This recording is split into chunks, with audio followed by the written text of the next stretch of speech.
अस्सलाम वालेकुम स्टूडेंट्स, हम बात कर रहे हैं इनकम इलास्टिसिटी ऑफ डिमांड के हवाले से।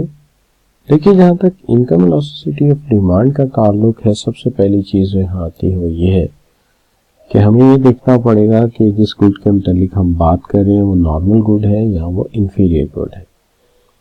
देखिए, नॉर्मल गुड के मुतालिक हम ये देखते हैं कि एक जो चीज़ है वो ये है कि जब इनकम बढ़ती है तो इसका पॉजिटिव इफेक्ट आता है डिमांड पे, यानी rise in income causes more goods are demanded.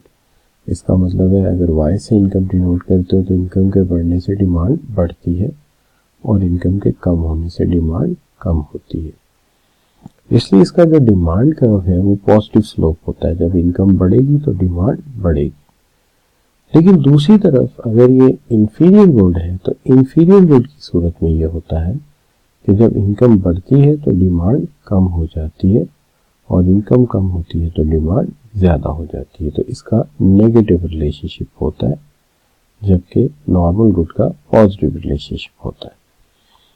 इस एतबार से अगर आप देखते हो तो यहाँ पे अगर इसकी इनकम कम होगी डिमांड बढ़ेगी, और अगर इनकम बढ़ गई डिमांड कम हो जाएगी।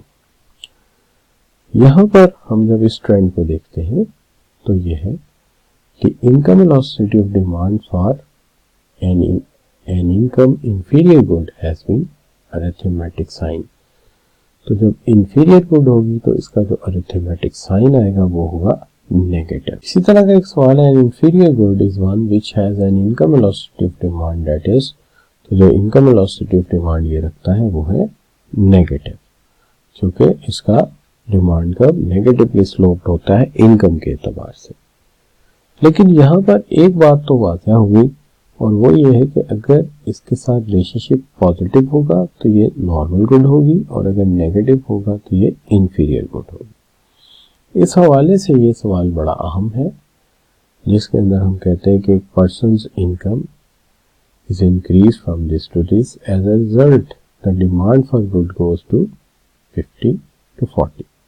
देखिए, ऐसी सूरत में हम ये कहते हैं कि that is percentage change in quantity due to percentage change in income. तो देखिए, यहाँ पे जब आप percentage in change in quantity की बात करते हैं तो परसेंटेज चेंज इन क्वांटिटी आप निकालेंगे Q2 minus Q1 divided by Q2 plus Q1 divided by 2।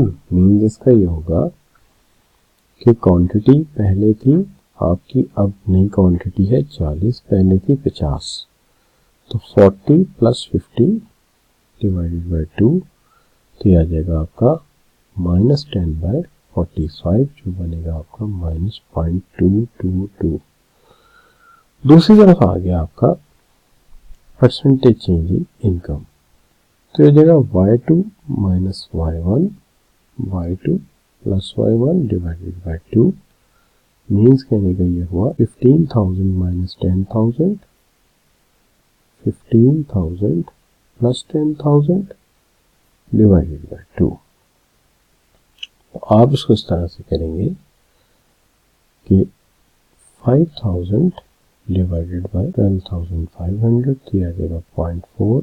आप इन दोनों को यहाँ पुट करेंगे, माइनस 0.222 डिवाइडेड बाय 0.4, तो आपका आंसर आ जाएगा माइनस 0.555, और आप ए ऑप्शन को पिक करेंगे।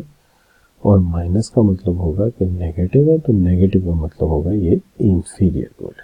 What is an inferior good? Inferior good क्या होती है? तो देखिए, हम कहते हैं कि इंफीरियर गुड एक ऐसी गुड होती है जिसको हम कहते हैं इंफीरियर गुड एक ऐसी गुड होती है, good such as poor quality का इसके साथ ताल्लुक नहीं होता। A good of lesser quality ये भी नहीं है।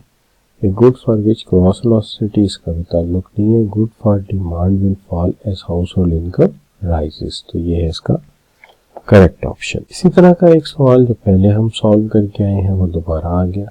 अगर आप इसको दोबारा सॉल्व करेंगे तो वही मेथड इस्तेमाल करेंगे, परसेंटेज चेंज इन क्वांटिटी ऊपर रखेंगे, परसेंटेज चेंज इन इनकम नीचे रखेंगे आप, तो आंसर आपके सामने आ जाएगा। This will be the answer. यहाँ पॉजिटिव साइन है, लिहाजा ये जो गुड है ये नॉर्मल गुड होगी, ये इंफीरियर गुड नहीं होगी। अगर नेगेटिव साइन आए तो फिर इंफीरियर होती है, पॉजिटिव साइन आए तो नॉर्मल गुड होती है।